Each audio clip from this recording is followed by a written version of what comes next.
Pero en este momento vamos a presentar a un hijo de nuestra iglesia que va a tener la palabra de Dios.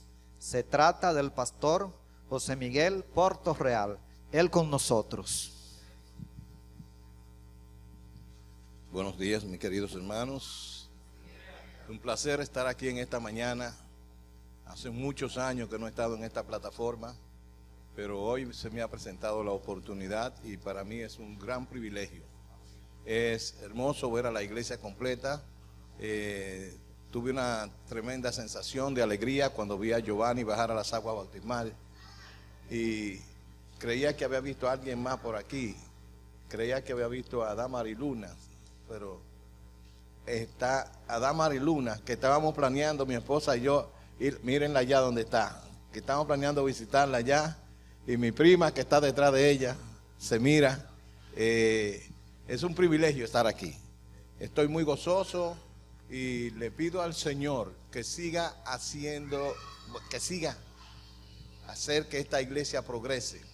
Cuando yo me bauticé, solamente existía esa iglesita allí y no había más de algunos 200 miembros. Hay algo muy interesante que quiero mencionar ahora en esta pequeña introducción, y es que los hermanos que estaban allí, dentro de ellos ustedes van a recordar algunos, al hermano Reimer, al hermano Howell, a varios hermanos más que no me acuerdo, pero todas las tardes, después del tema, nos reuníamos allí y se dividía el pueblo. Mandaban 3 personas para la Filipina, 3 personas para la Punta, 3 o 4 personas para el barrio Restauración, y era la única iglesia, esta era la única iglesia que existía. Se salían todas las tardes y antes de la puesta del sol se venía a la iglesia a contar las experiencias de lo que había pasado. Hermano, y el Señor bendijo ese esfuerzo. Hoy en día el evangelio ha explotado en esta ciudad. Yo no sé cuántas iglesias hay. Me fui de aquí hace muchos años. Me bauticé en el 1966 y estamos aquí dándole gloria y honra a Dios. Oiga cómo están diciendo los hermanos, pero es muy viejo. Eso es lo que están diciendo. Pues un gozo, un privilegio de nuevamente estar aquí. Bueno, vamos a entrar en materia. Yo quiero hablar en esta mañana de un profeta. Es mi profeta favorito. Quiero compartir con ustedes parte de las grandes cosas que tenemos reveladas en las Sagradas Escrituras. Muchas gracias, mi hermano. Ahora sí. Gracias.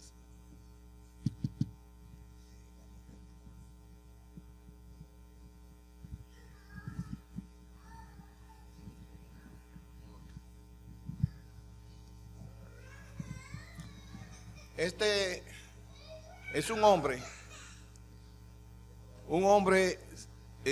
pocos hombres como él, un hombre de fe, un hombre celoso por la causa de Dios, celo como el de este hombre del que voy a hablar en esta mañana. Difícilmente lo encontramos en la misma Sagrada Escritura. No es que no existe, pero muy pocos hombres han manifestado la fe de este hombre. Es intrépido, íntegro, y es un hombre que tenía cierta característica. Él era jocoso y también tenía la característica de que aparecía y desaparecía, y cuando desaparecía lo buscaban por todas partes y no aparecía, y cuando menos esperaban, ahí se aparecía él. Hay un sinnúmero de cosas que podemos hablar, pero no voy a mantenerme porque son muchas características de él. Yo le llamo el maratonista de la Biblia. El único profeta maratonista que yo puedo decirle que era maratonista es él. Y yo creo que ya ustedes se imaginan, porque algunos tienen la sonrisita allí de quién era este hombre. Y este hombre, estoy hablando de Elías, el profeta Elías, que era de los Tishbitas.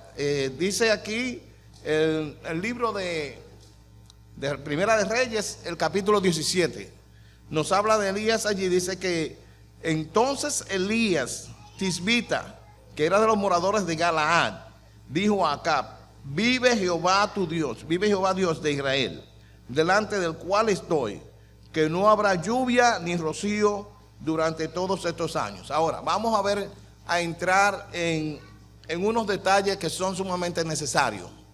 Elías vivía en las montañas de Galaad. Me agrada la atención que se está poniendo, porque se ve que están poniendo, quieren saber qué es lo que está pasando con Elías. Vivía en las montañas de Galaad. En esa montaña, desde allá arriba, él veía las casitas de campaña del pueblo de Israel.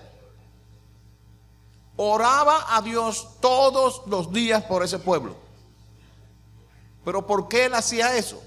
Porque el pueblo, casi el pueblo entero, se había apartado de Jehová y estaban siguiendo a otro Dios, a Baal. Baal para ellos era el rey de la lluvia, era el rey de la cosecha, era el Dios de la cosecha, era el rey de todo. Se apartaron de Dios, y aún Baal, que no conocen, que no saben, que son hechos por hombres, probablemente habían estatuas de él, quién sabe qué, pero a ese era que ellos adoraban. Y le daban toda la gloria por la producción, por todo lo que pasaba, por las bendiciones que recibía la nación, apartándose de Jehová. Elías estaba enojado, pero muy enojado, porque se apartaron de los caminos del Señor, que los sacó de la tierra de Egipto, y le dio batallas, y vino el asunto de un sinnúmero de cosas. David mató a Goliat, tantas otras cosas, liberó al pueblo de Israel en tantas ocasiones, y ahora el pueblo decide adorar a otro Dios. Es algo increíble, imposible de pensar. Entonces Elías, al ver esa situación, comenzó a orar fervientemente al Señor con relación a ese pueblo. Pero él pedía al Señor que no los matara, sino que les diera una experiencia que los hiciera volver a los caminos del Señor antes de que fuera demasiado tarde y el Señor los destruyera. Una de las razones, la razón principal, es porque a través de ese pueblo venía el Salvador del mundo para todas las naciones.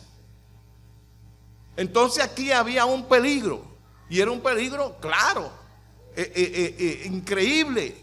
La situación era crítica, y Elías seguía pidiendo y pidiendo a Dios que le mande juicio, pero que los conservara, para que así ellos pudieran tornarse a los caminos de Jehová. Ese es más o menos el enfoque que les puedo dar ahora. ¿Qué sucede? Que el Señor buscó, perdón, un problemita de garganta. Eso nos pasa a los viejos. El Señor buscó a quién.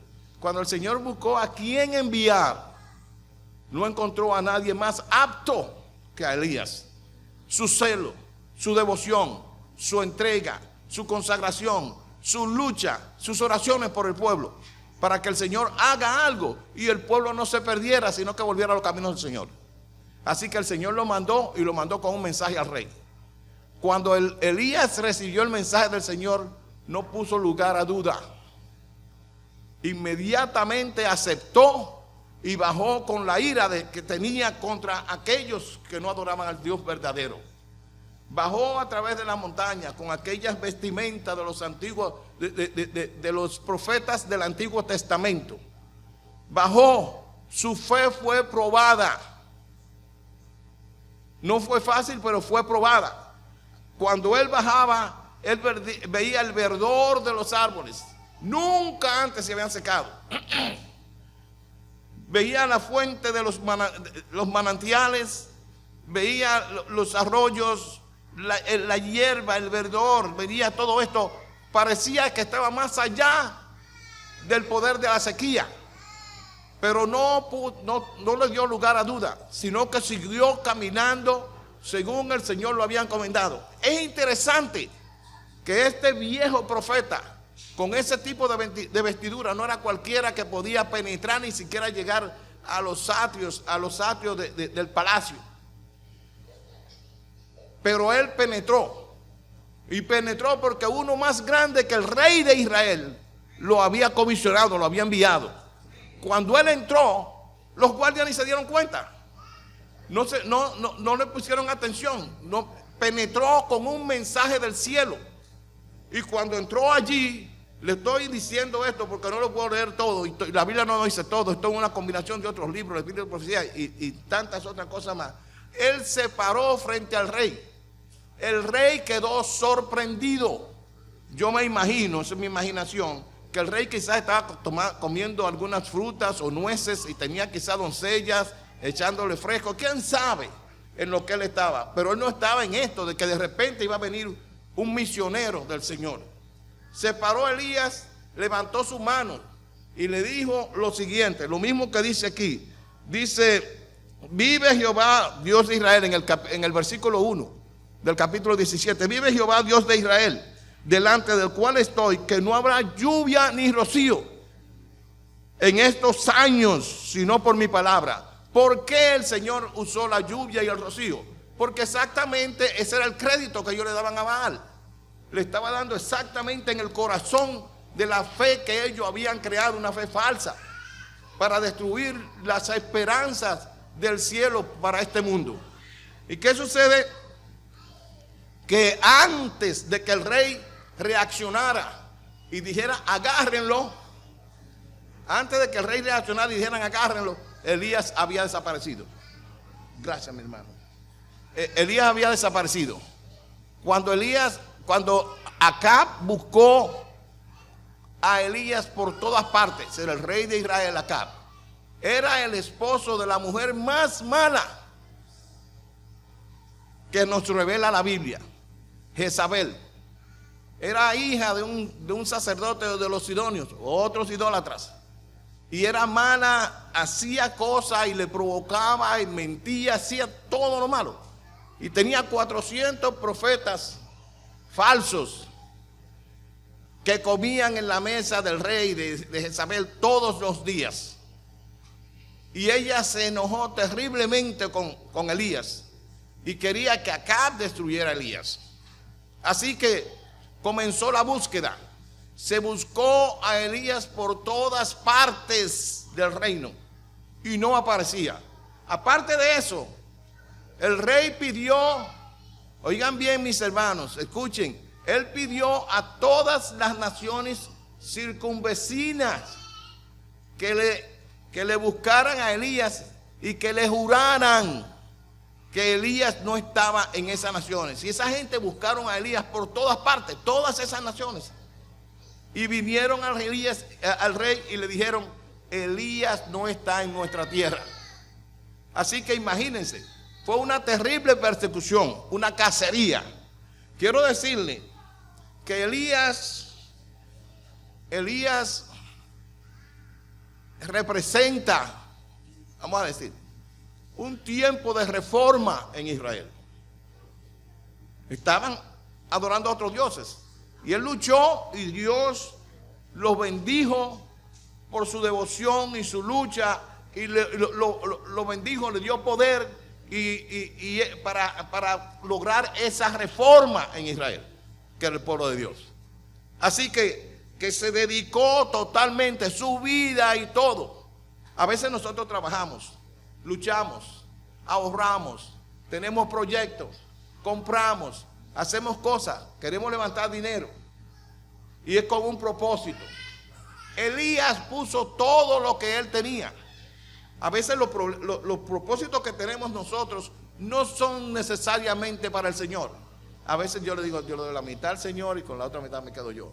O hago esto aquí y con la otra mitad me quedo yo. Elías lo puso todo en las manos del Señor. Todo, absolutamente todo, hasta su vida. Él tuvo que correr por su vida. Llegó el momento en que había inmediatamente, después que Elías dijo que no iba a haber lluvia ni rocío, inmediatamente jamás hubo lluvia, ni siquiera el comienzo de esos días. Bueno, para comenzar mañana la profecía de Elías o pasado, el mes que viene, nada de eso. Inmediatamente cesó todo. Y el Señor le dijo a Elías, aquí está todo escrito, pero yo voy a ver si se lo cuento como para que, ahí está el libro de la Sagrada Escritura, los capítulos 16, 17 y otros más con relación a Elías. Miren mis hermanos, el Señor mismo, voy a buscar esa parte aquí, dice en el capítulo 8, el versículo 8, perdón, 17:8, dice que vino palabra de Jehová diciendo: levántate y vete a Sarepta de Sidón, y allí morarás. Y he aquí, yo he mandado allí a una mujer viuda que te sustente. Y entonces él se levantó y fue a Sarepta de Sidón, allá. Y como llegó a la puerta de la ciudad, he aquí que una mujer viuda que estaba allí recogiendo leñas, y él la llamó y le dijo: te ruego que me traigas un poco de pan. Te ruego que me traiga un poco de agua en un vaso para que beba. Y el verso 11 nos dice que la señora fue inmediatamente a buscarle el agua. Voy a elaborar un poquito en esto aquí. ¿Y por qué esa señora iba a buscarle agua a Elías? Es muy fácil que alguien llegue a su casa y le pida un vaso de agua y usted inmediatamente se lo dé. ¿Es así o no es así? No hay problema ninguno. Pero mis hermanos, vamos ahora a razonar. En ese tiempo sí era difícil. Hacía ya un tiempo que no llovía. Él estuvo, pasé una parte aquí que fue cuando estuvo a la orilla del arroyo de Kerit, que el Señor lo mandó allí, que los siervos le daban pan y él bebía del arroyo de Kerit antes de esto. Pero cuando se secó el arroyo de Kerit, el Señor lo llamó y le dijo: vete allí a Sarepta de Sidón. Ahora está en Sarepta de Sidón, hablando con la viuda. Le dice: dame un poco de agua. Y esta señora va inmediatamente a buscárselo. Mis hermanos, no era fácil darle un vaso de agua a nadie, porque el agua que usted usaba en ese momento no tenía cómo reponerla. Por eso es que es fácil ahora. Ahora hay agua por todas partes, viene lluvia, están las tuberías. Darle un vaso de agua a nadie, a una persona, no es nada. Pero en este caso sí, era algo difícil. Y esa señora era bondadosa de naturaleza y fue a buscarle el vaso de agua. Pero cuando iba a buscarle el vaso de agua, Elías le dice: espera un momento, prepárame, dame un pedazo de pan, prepárame comida ahora. Mis hermanos, esto es interesante. Esta señora se detuvo y fue un grito que salió de ella. No tenía absolutamente nada. Y no era que no quería dar. Eso era lo que se le hacía difícil a ella, decirle a él: no tengo un pedazo de pan, no tengo nada. Lo único que tengo es un puñado de harina en una tinaja y una cosita de aceite que nos queda en una vasija allí. Eso es todo lo que queda. Mis hermanos, yo pierdo cuando me pongo a leer. Pero estoy contando a ustedes lo que nos dice la Sagrada Escritura.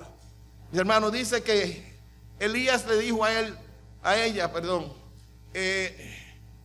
haz como tú has dicho. Yo creo que esta señora tuvo que haberse preguntado: ¿y qué clase de hombre es este? Haz como tú has dicho, pero hazme a mí una torta primero, una torta en la ceniza. Y yo diría que él no dijo lo que yo voy a decir ahora. Hámela en la ceniza, sí. Yo diría que él dijo: hámelo en la ceniza como a mí me gusta. Porque ella iba a hacerlo, pero él le dijo: hazlo de esta manera. Él le dio hasta las instrucciones, porque dice: a mí primero. Hay mucha gente que se confunden cuando dicen que Elías fue y le dijo a Acab que por mi palabra no va a haber agua ni los hijos. Porque él dijo: por mi palabra, tenía que ser por la palabra de Jehová. Señores, no hay que entrar en esos detalles. Eso es completamente innecesario. Elías era el portavoz de Dios. Y Elías estaba siguiendo paso a paso lo que el Señor le estaba diciendo. Y cuando la parte que a él le correspondía, él lo hacía por fe y sabía lo que estaba pasando. Nadie como Elías podía comprender mejor al Señor en ese tiempo. Miren, hermanos, esta señora dijo, bueno, voy a leer el versículo que dice: y ella respondió. Primero voy a leer el 11, que dice: yendo ella a traérsela, él la volvió a llamar y le dijo: te ruego que me traigas también un bocado de pan en tus manos.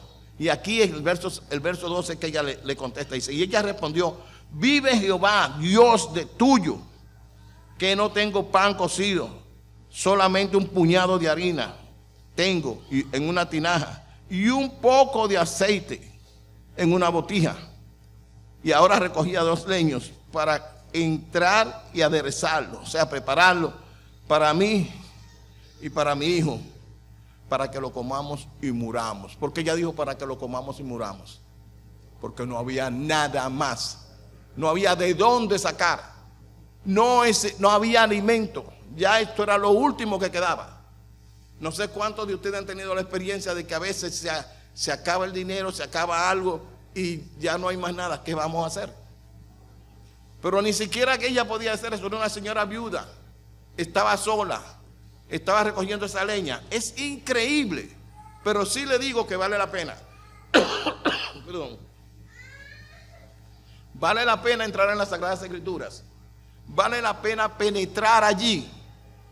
Parece que usted lo está viendo. Parece que usted está disfrutando.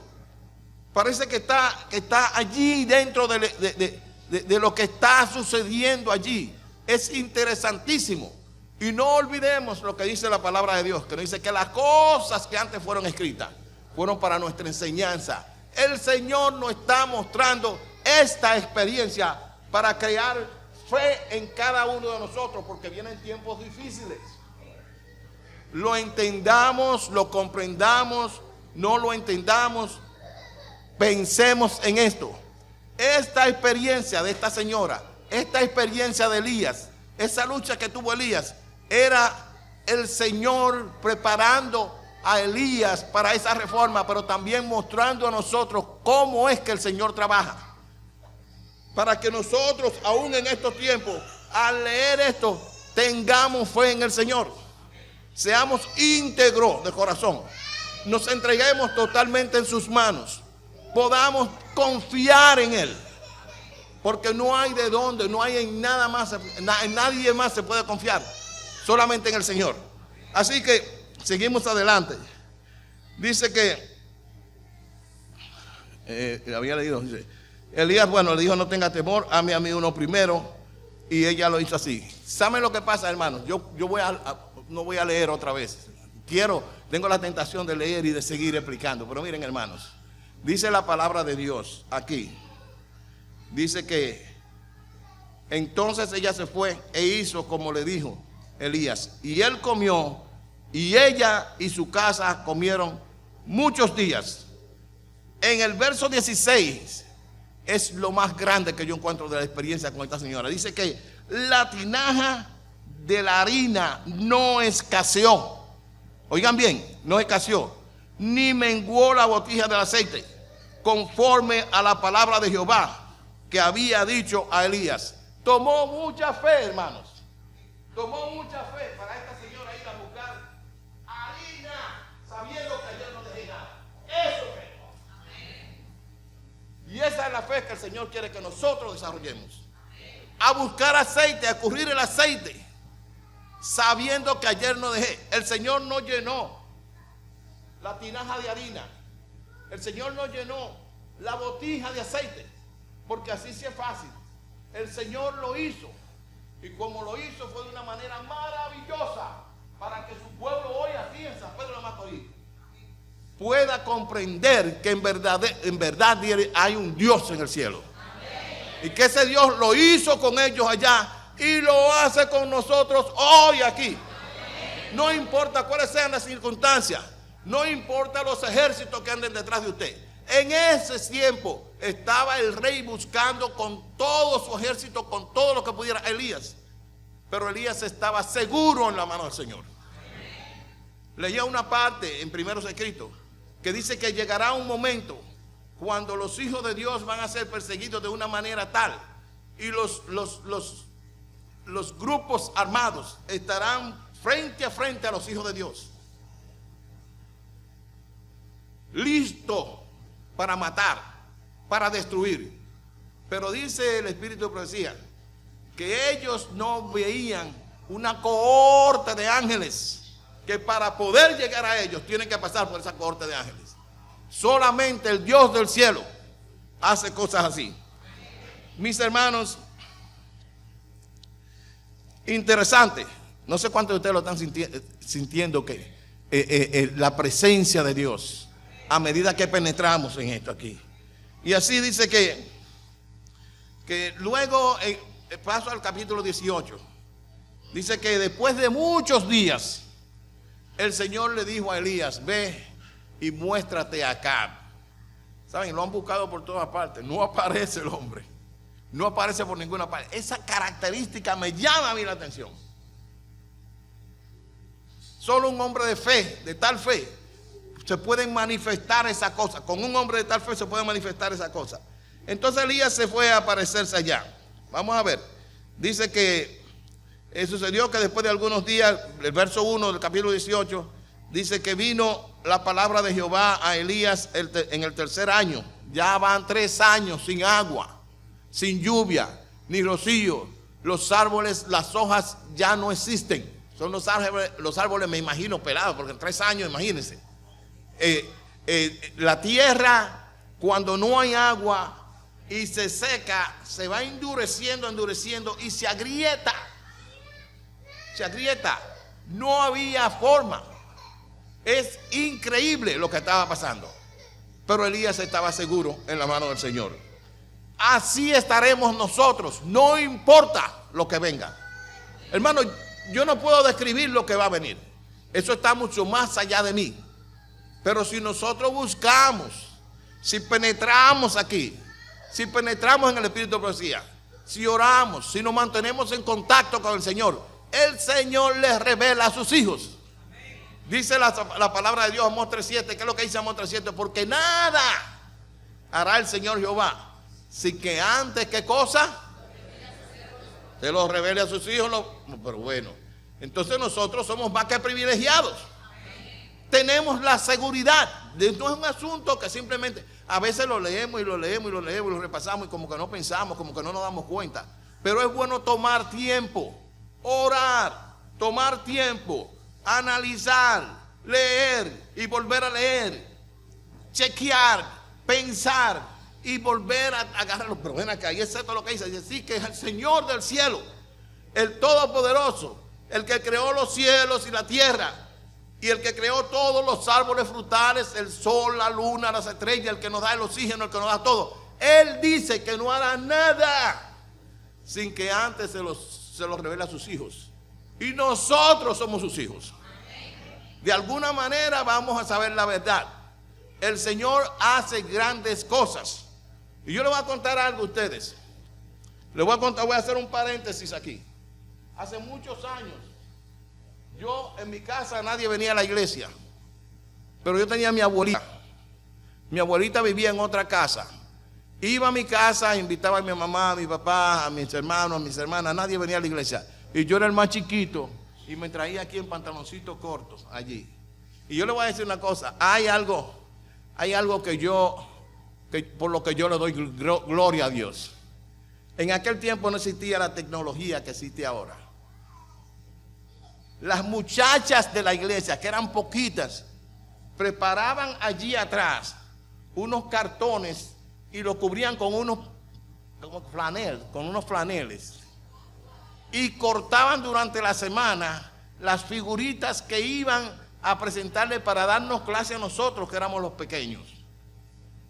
Y allí yo me acuerdo todavía, cuando veía como a Noé, porque detrás estaba el arca, pero eran figuritas que cortaban, y la multitud y él hablando. ¿Tú te acuerdas de eso, verdad? A ver si acuerda de eso. A ver si acuerda de eso. Mire, la mamá de ese hombre venía aquí. ¿Cuántos hermanos son ustedes? A ver, 7, 10. Ella venía de allá del barrio de Restauración, mis hermanos, de noche, y venía los sábados. Y esa señora venía, y ese batallón, ese ejército de muchachitos venían ahí agarrando falda y como quiera. Y venía aquí a la iglesia. Por eso Abel es un miembro que tiene raíces, como las tenemos muchos de nosotros de aquellos tiempos.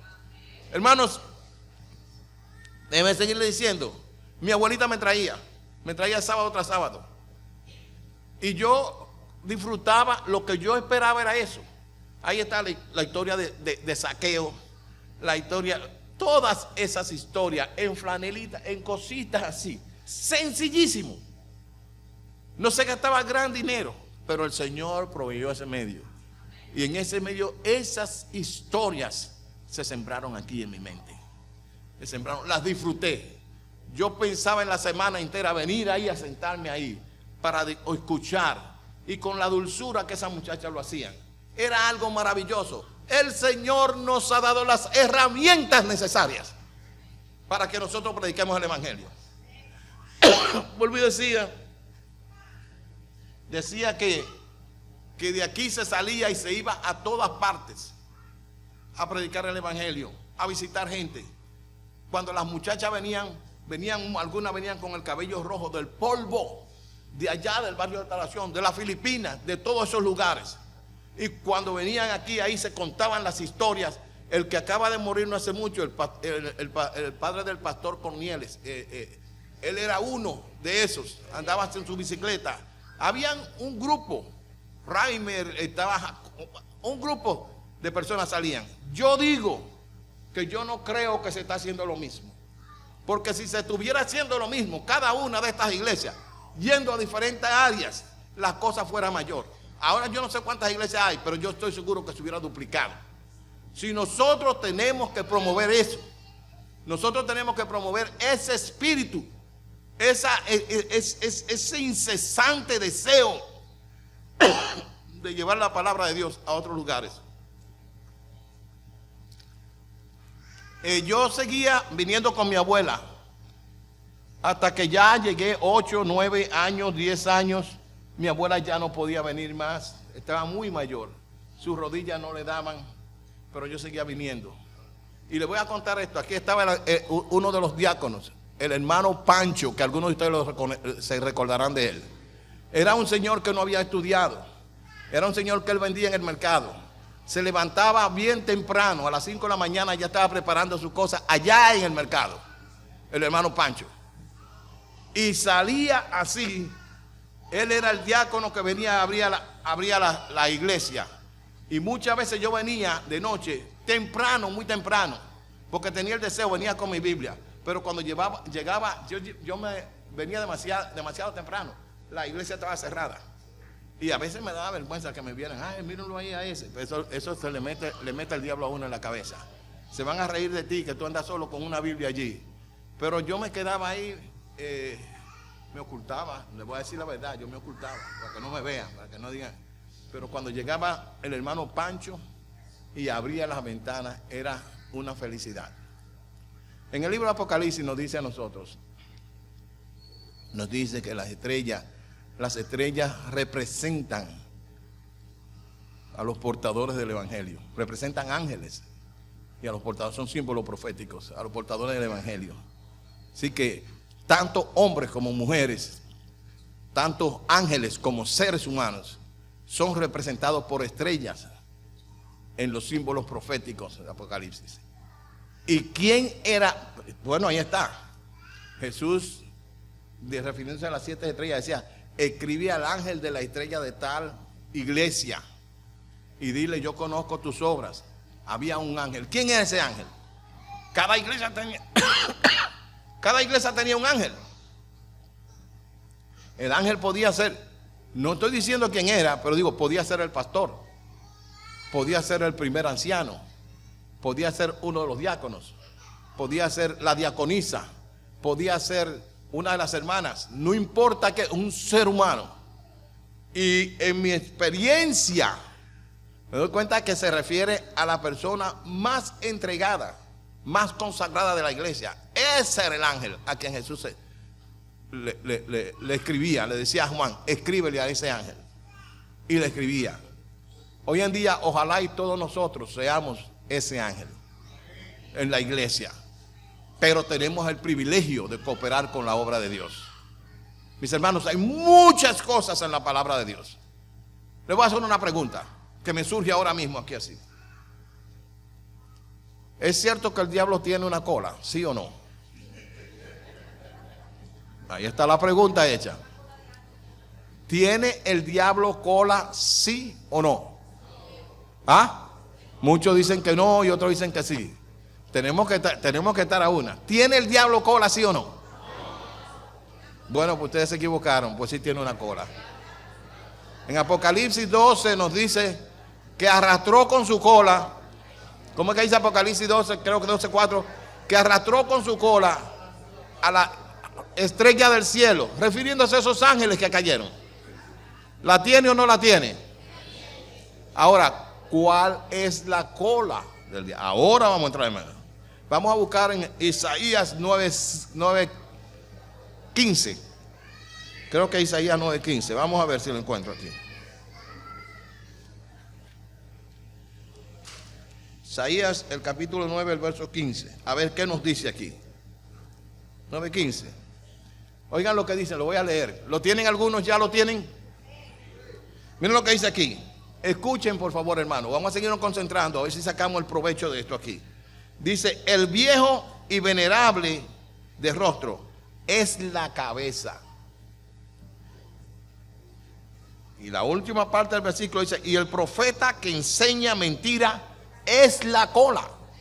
Lo que significa que el diablo con sus sofismas y sus engaños y su mentira engañó a esos ángeles y esa es la cola.